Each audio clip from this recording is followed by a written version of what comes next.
প্রিয় দর্শক, আসুন শুরুতে জেনে নেব আজকের আবহাওয়া সকাল থেকে কেমন থাকবে এবং সারাদিন কেমন থাকবে, আর কোথায় কোথায় ভারী বৃষ্টি, কোন কোন জেলায় হালকা থেকে মাঝারি বৃষ্টি, কোন কোন জেলায় রয়েছে দমকা হাওয়া বয়ে যাওয়ার সম্ভাবনা। উপগ্রহ চিত্রের মাধ্যমে আমরা দেখতে পাচ্ছি বঙ্গোপসাগরে নতুন করে এক ঘূর্ণাবর্ত সৃষ্টি হওয়ার সম্মুখীন হয়েছে।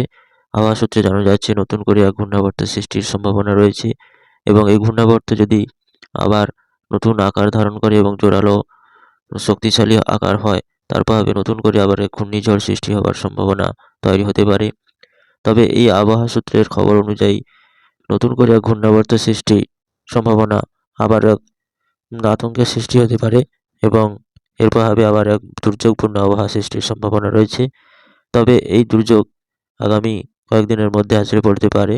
তবে আজকে সারাদিন বাংলাদেশের বিভিন্ন উপকূলবর্তী জেলাগুলো যেমন থাকবে, চট্টগ্রাম, মহেশখালী এবং বরিশাল, কলাপাড়া, খুলনা এইসব জায়গায় দেখতে পাচ্ছি আজকে উত্তরে শীতল বাতাস ক্রমশ প্রবেশ করছে, যার প্রভাবে জাঁকিয়ে ঠান্ডা পড়ার সম্ভাবনা রয়েছে।